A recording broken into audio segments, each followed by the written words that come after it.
Well, I think it's working. Let's call Blaze.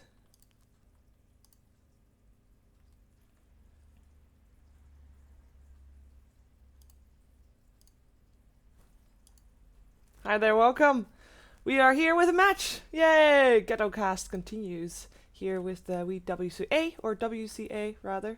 I just woke up, so I might be slightly tired. I think Blaze has the opposite problem. Hi, Blaze.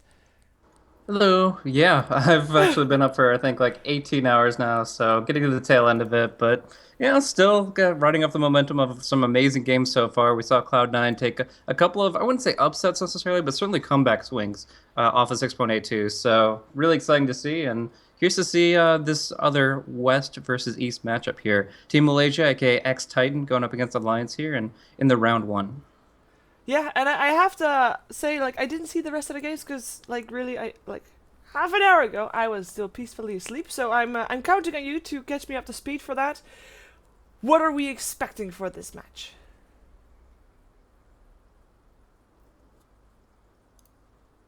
Well, nothing's necessarily on the line as far as elimination goes. They're not go. It is a double elimination bracket, at least that's what Greg was pulling up. So I believe here they're just going to be fighting to try to go into that upper bracket and be able to deal with a Cloud9 directly. They were able to take down LGD in a 2-1 swing. It was a very close call, but Terrorblade came out and came in full force, really. He was able to do a lot of structural damage and really just do his own thing. They didn't have an answer for Alliances him, or turn the to ban. draft wasn't enough, obviously, and in the end, LGD did fall. But here it's a little bit of a different story. We're going to be seeing a Lion picked up for presumably a support like Net or Extinct for Team Malaysia, as well. Ohio's Nature's Prophet, one of his go-to 10 hero pickups, seconds is remaining. going to be available here. But it looks like Alliance are drafting a little bit outside of what we've 5 seen for the seconds meta most remaining. recently. Perhaps Loda's going to be picking up this Naga Siren. Obviously, we've seen Alliance run its support in the Reserve past, time. but no matter how they run it, they've got flexible heroes with some potential, though not really ones that have been buffed in 6.82. Yeah, something that Radiant Alliance actually team ban. said, or rather Aki said before they went to China, was that they were saving strats for WCA, which, it sounds very cliche and corny, but I wouldn't put it past them to see them pulling stuff out of their head, especially because it 10 is a double seconds elimination bracket, remaining. as you mentioned, so you do have a second chance. So even if your pocket strategy does not work, you can still Alliances make it turn to through by ban. just playing your solid lineup. So I'm actually expecting something weird to come out here. Also, one thing for this match that I'm actually kind of curious about, we have not seen the lineup of Team Malaysia play together for a long time, so for cat sounds. Radiant team Um, ban. they have, of course, played together before. We know them from TI3. They did really well, and they had a really good running as well. But this is, I think, their first tournament with this roster, right? They've been doing some online games. Essentially, Mushi's been 10 connected as seconds a remaining. stand-in under those circumstances, and they have been doing a lot of practice with him, but 5 nothing of this seconds caliber, remaining. nothing that's like really a high stakes. And in Half a this million environment, prize obviously, there's a pool. lot of money on the line. Reserve time. Yeah. We are gonna go into the next picking phase. Radiant We've got team Agent picked. Operation Sand King removed from the pool. Two heroes generally as support. Both combine up really nice with that line, of course. Getting a range for Burst Strike, getting that cold feet off. And we have a Bristleback ban, Visage ban, fine enough. But a Bristleback ban coming out from Team Malaysia. What do you make of that one? Hmm. Yeah, that's an interesting ban. I mean, I didn't really. I mean, we've seen Admiral Bulldog run the Bristleback a decent bit in the past, 10 and seconds it remaining. would be a little bit difficult for them to deal with them picking up heroes that don't have a lot Alliances of raw turn to HP pick. initially, and in some cases low armor as well. But it's just because they want to really just put all the front-loaded burst damage into heroes like the Naga Siren and the Viper, take them out of the fight very quickly with the Finger of Death and some raises, and the Bristleback kind of adds to that fight, makes it last longer. Obviously, you can see the Crimson Guard come out, make it more difficult for the right clicks to accomplish too much. So I could see it being a real threat, and they do 10 indeed take it off the seconds table as remaining. well. Picking up Shadow Fiend, which is one that has been played by both 5 KYXY and seconds Mushi very remaining. recently. So excited to see who's going to pick that one up and how it performs in this game. Yeah, and if he's Reserve gonna be up time. against that Viper, because overall Shadow Fiend is a pretty solid, sturdy mid in terms of Radiant one team versus one picked. matchup. This weakness of a Shadow Fiend, of course, being able to get ganked doesn't really have an escape, and if you shut him down early on in the game, it is gonna be a problem. But Viper overall also a very strong mid. So in terms of mid matchup, Shadow Fiend versus Viper, and I know it can still change in terms of who goes where. Shadow Fiend could go safe lane for all we know. Viper could go safe lane for all we know. Who would you favor? 10 seconds remaining. I would say that Mushi, for example, is skilled enough to get enough early CS on the Shadow Fiend to gain momentum. The Necromastery will give him a little bit more advantage than Nether Toxin as far as CS goes. And it's going to be on Alliance to actually force rotations against the mid lane. They're going to try to look for gank opportunities against him because as it stands, I think the Shadow Fiend will be able to get just a little bit more in CS. Still both very powerful in their own right as laners, but those raises are really strong. And the fact that you can pretty much constantly bottle runes with the fact that one spawns in each location makes it really easy for him to at least guarantee some CS. Yeah, with Enchantress picked up, also Team Malaysia is going for some rotations. Of course, it's one of the jungle supports that you can make a big difference in the game very early on.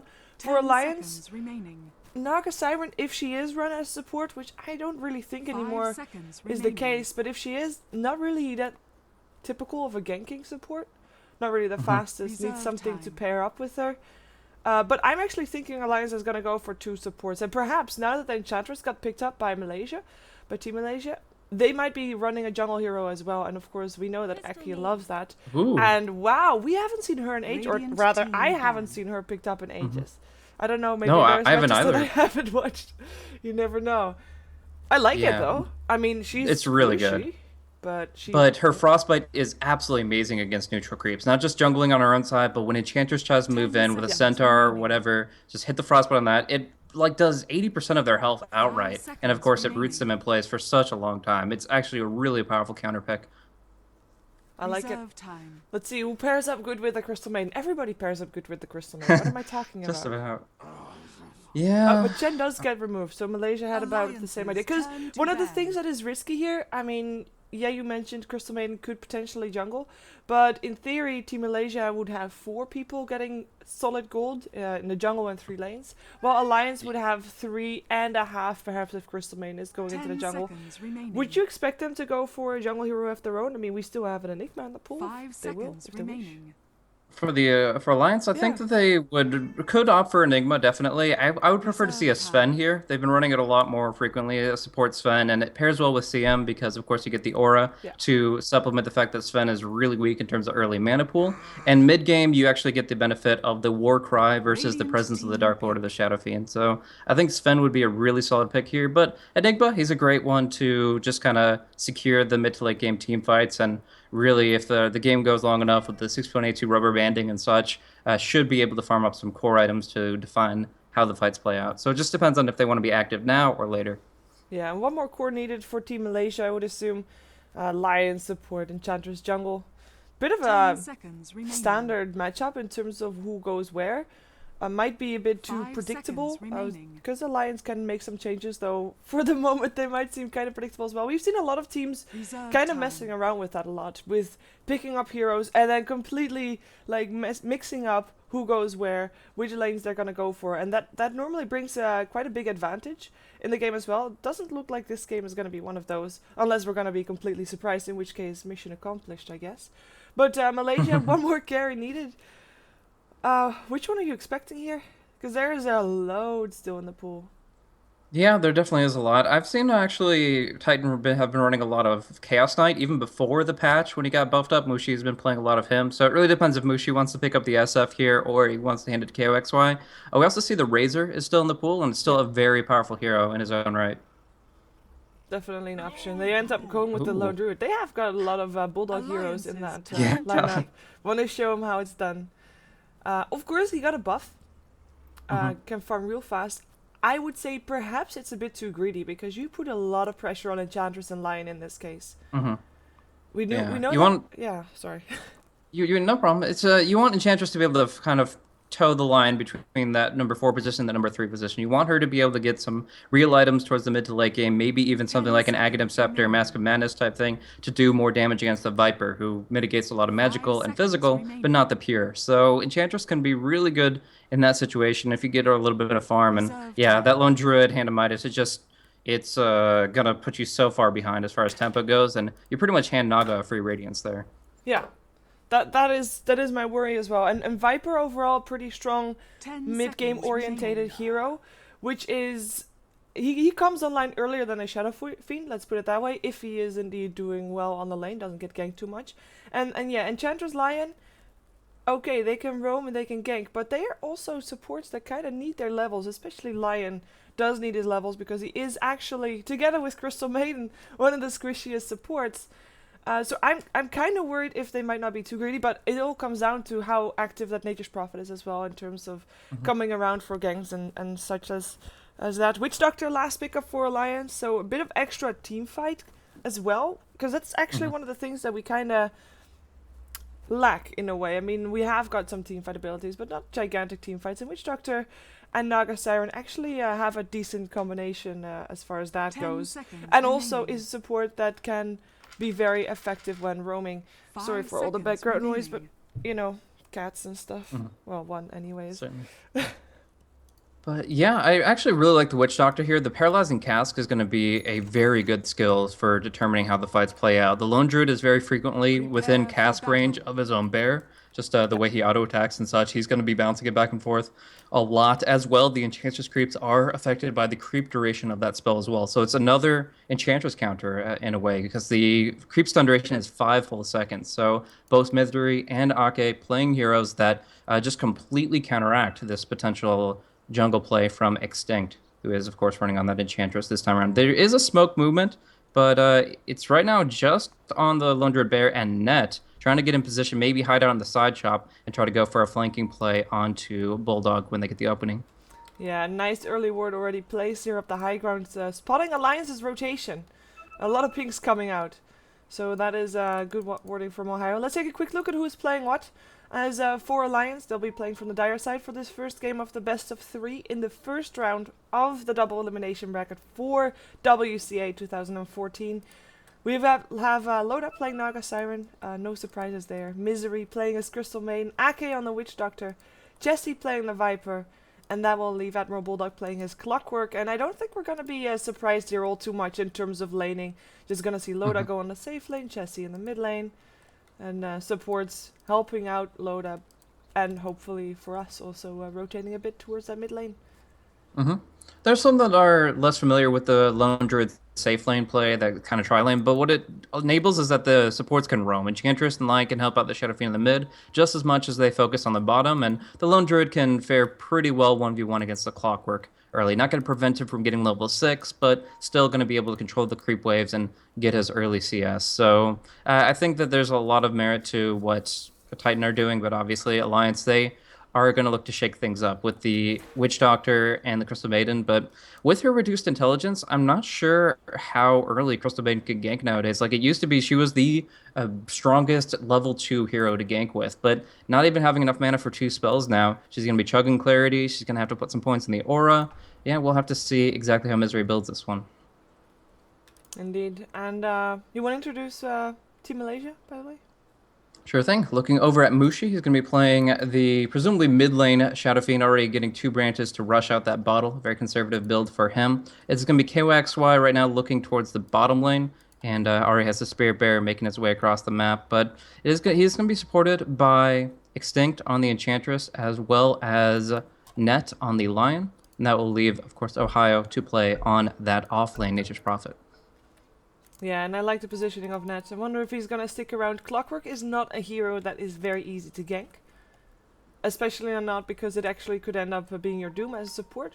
So hiding near the side shot might not be the best of ideas. And he's actually rotating back. But he did pick up boots. So he is planning on making some movements across the map. And hopefully also helping out that Shadow Fiend in that middle lane. Which is, it's going to be one of the key lanes, I think. Not necessarily because those heroes are going to carry their team, but mostly because it will determine the tempo of the game. They will be the ones to make things happen. They will be the ones to decide when the laning stage is over, when there's fights going to happen, and, well, who's coming out ahead of the laning stage? I don't think, like, neither Nature's Prophet nor Clockwork should, in theory, die on their lane. Yeah, that's very true. I mean, it depends on obviously how they position it, how they control the creep equilibrium, but in general, the Nature's Call and the Cogs are great tools for that, and skilled players, generally speaking, are going to be under their tower for the most part. It's going to take some really good smoke movement from either pair of supports to really make some things happen early. For now, Extinct has a couple of sentry wards that he's not going to really make much use of. He wanted to make sure his camps weren't blocked off, but he gets free open jungle here. Early Centaur pickup for him, and yeah, he can pretty much just take full control. The Troll Warlord also spawns in the western hard camp, so these are two great creeps to gank with very early on. Yeah, very scary as well. That Centaur is going to make a big difference. Also, of course, what we have to look out for is if there's Harpies picked up. Because that is actually a bit more aggressive. It used to not be very successful against a Viper. Because, of course, of the corrosive skin. But with the 1400 range, you can take full advantage of that again. If he does find that neutral creep, of course. In the meantime, Chessie is actually the one with the creep wave in his favor. He was having a bit of a better block as well, as we do have Bulldog getting harassed out of the Radiant jungle, but not at least before he picked up level 2, so that is very good for him. He's actually ahead of Ohio as well, who hasn't picked up a single point just yet, and is gonna have a tough time because he did not get any wards. There is no block for any camps, so Aki just has free reign to pull and stack however much he wants to. Misery is smoked up, but he only has one Frostbite available. We'll see if this flanking movement is going to be enough, though they need the creep wave under the tower to go on this, but they have the ensnare skill Radiant's top tower up is on the under Naga, so if they start with one skill, they'll be able to follow up with the other two, and Ohio would be in a bad spot. But for now, he breaks the smoke of Misery, and they're going to have to dive deep if they want this kill. Yeah, and they kind of make it obvious as well. Ohio is like seeing two heroes standing right on their tower, and actually he's gonna come in range anyway. This could be your first blood. Frostbite coming out as well. Is he tanky enough to survive? He does have boots, but it doesn't matter. Aki gets first blood. That's of course a good start for Alliance, and Prophet wasting no time teleporting back to get that experience coming into his tower. And the new creep path just doing in Ohio there. He could handle 2 spells being thrown at him, but all 3 was just way too much for him to deal with, even with boots of speed. So he going down is just accomplishing not much. And on the mid lane, Chessie doing a lot of right-click harassment with the poison deck. Is it going to be enough? Mushi going down with one more right-click. He's still dead. Wow. Still dead. My camera did not pick up the last hit, but it came out. Anyways, Chessie, very convincing, getting that kill. And on top of that, Shadow Fiend is sitting on 7 last hits, which in theory, you mentioned it earlier, 7 is about the number that you would look for to be able to win the lane based on just the extra damage that you get from the souls. But now that he died, he's back to 2 souls, and that sets him back real big. Yeah, like you see, he's even struggling just for these few last hits in the open air, and he's going to bring himself back up to 4 Necromancy charges. That's 8 damage, but he needs some help from his allies. Net and Extinct have to make their way towards the mid lane and find an opening. They're going to smoke up now. There's a couple ways they could take this. My personal favorite with the new terrain changes is to actually go up through this route and down through the western side past the tier 1 tower there. And you can actually go all the way to this point here before your smoke breaks. It's absolutely incredible. But we'll see if they actually get that opening, or if they're just going to be looking to give a little bit of equilibrium to the Shadow Fiend in the mid. Yeah, but this is spotted out by Alliance. They have a ward up there. Net smoke broke from the Viper. Nature's Prophet comes in. They know that they want to try and go on that clockwork, and let's see if they actually can. If they maybe can get a kill in return. We have also a teleport coming in. Ohio is going to be the one in trouble, but in comes the cask. Might be enough. He gets blocked by his own Treant, and he ends up going down. Impale coming out. Ake dies as well. That is going to be Bulldog trying to run from this one. It is Cogs coming out. Misery is still here. Has still got his Frostbite, waiting for someone to be out of position. It's going to be the bear in the end that he can get. And the bear does not die, which would have been quite a big deal. In the end, it turns out to be a 1-for-1. Ohio got blocked in by Creeps. Bulldog, well, basically wasn't needed there because he blocked himself in, and the Lion helping out there as well. But good kill. A good reaction from Alliance as well. Yeah, great TP response, seeing the full 4-man rotation down there. They needed to make something happen, and they were able to really stop the bleeding on that one, stifle whatever losses they could have received, get a kill in that single file laning configuration, and yeah, Ohio's now kind of got a 1v1 against Loda, at least for a short time. But yeah, we're going to be seeing the Crystal Maiden just kind of moving between the lanes now. She wants to play reactively. She wants to pretty much prevent any big rotations coming out from Extinct. He's got another Centaur. Has 45 seconds left on that one, but looks like he has to go for some movement very soon with it. Enchanting this troll, he could go with these 2 and get a ensnare into War Stomp combo, but the timing is very limited. Yeah, the wave is actually pushed out towards the tower on the bottom lane, which makes it extra difficult to actually gank up on that Clockwork, which is a hero that I already mentioned is not the easiest to gank regardless. But we'll see if she can make it happen. Another teleport coming out? No, he actually cancelled it this time. Ohio sticking on his lane, so perhaps they'll just rotate this into a push. Might not get the Clockwork kill, but at least they can get some early gold from the tower if they get lucky. Nature's Prophet still teleporting in. Might be looking for a Sprout. Does he have it? He does, but won't be able to get it. Fortification coming out as well. It should still be a tower going down. Extra gold going away of Team Malaysia, but no kills. On top, we're going to see Ake and Loda kind of attempt the same thing, but we're actually going to see Net make a rotation here. So Lion's going to get some much needed experience here. You're talking about how much he can benefit from that experience gain, moving in towards levels and Finger of the Death and things of that nature. So good rotation to hold the line, but right when he gets there, the creep kind of disperses, and yeah, it's just going to be him standing as a sentinel here on the top lane. In the meantime, Mushi, he's going to be going for this a little bit controversial build, but I'm a big fan of it even after the nerf. Mechanism is going to be picked up on the Shadow Fiend here, and it allows him to just really focus on offense. Like, by picking up a defensive item, he's able to just purely use his skills in a very offensive fashion, and just getting hooked is not going to be the end of his life.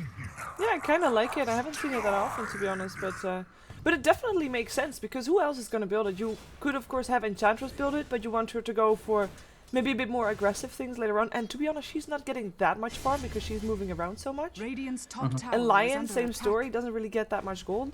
And you do want to have a mechanism up fast, because Jesse is, of course, the one to build the mechanism for his team. And if one team has a mechanism, you kind of are at quite a different disadvantage if you don't have one for yourself. As Jesse is actually doing really well. I mean, in terms of cores and carries, wait a second, we do have a smoke gank of Misery and Aki. Won't be able to gank up on the Shadow Fiend, which I think was their plan, but might just settle for a Lion, who is hanging around and is actually, no, not making his way over there. You see the drawing on the map too. It seems like KOXY thinks the gank is going to be coming down bottom lane.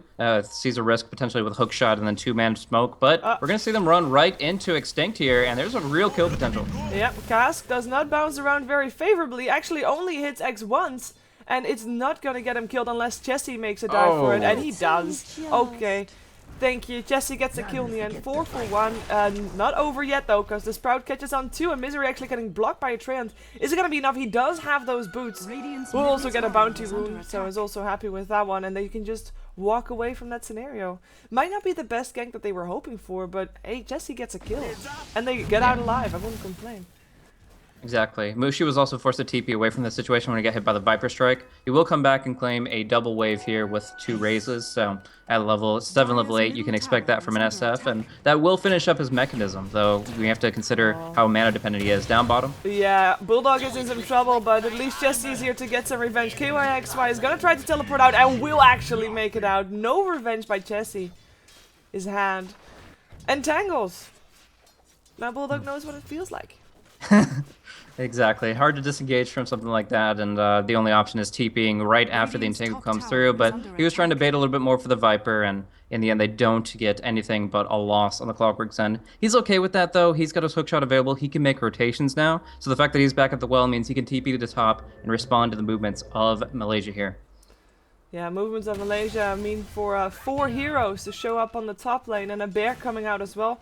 Not the owner of the bear just yet, so the bear itself doesn't really do that much. But 4 heroes here against 1 solely Clockwork. He does have perhaps some backup from Aki, but he's actually making his way out of this situation because I think they just have to give up their tower if they don't intend to fight this. And to be honest, why would they try and fight this? They've got a farming Naga Siren who you don't want to force into anything yet until she actually has got that radiance. She's sitting on 2,300 gold, and she's just doing really well. Like, highest last hits on the map by long shot, because he's like 70 for 6. With Lone Druid, equivalent of the Naga Siren in this game, I would say. Sitting at 47 to 9. However, he does have 2 kills. Yeah, that adds up a little bit there, as well as the tower gold that's favoring their team as a whole. But Loda, he's going for a hard rush here. He's not going for like an Aquila or a Drums build up to try to find that item. No, he's bottle crowing when he can, but otherwise straight out rushing that Sacred Relic. And while that does have its weaknesses and vulnerabilities, if you get it out early enough, you can farm quickly enough to nullify those very quickly. So we'll see that progression. Right now, the courier's just moving about, picking up the bottle, playing the milkman, and yeah, Loda just keeps doing his thing. Yeah, looks like we have a battle for the top tier 1 tower. Let's see who's getting the kill. It is Bulldog that gets the last hit. Not really a kill, but last hit anyways. No deny, meaning the towers are back to being even. And it seems like both teams are kind of okay with not forcing the issue all too much, unless they actually have a solid plan and solid chance, as the bear actually gets here in some trouble. Viper Strike goes out for him as well. They really don't like this panda, but they won't get the 3 on their gold. He will be able to just be forced back to base. Means no entangles, I guess that is something. Yeah. Can't always rely on it. I've seen a few opportunities for him to fish for openings, like Misery got a few right clicks against him, and the entangle actually would have put him in a very difficult situation. But at least for now, it's just going to be Lone Druid surviving, trying to prevent any feeding, and resting towards his first big item. I'm actually not sure exactly how he wants to build it. The Midas change, we've talked about it, probably not the best route to go. So maybe just going for a Battle Bear build like the Maelstrom plus the Orb of Venom.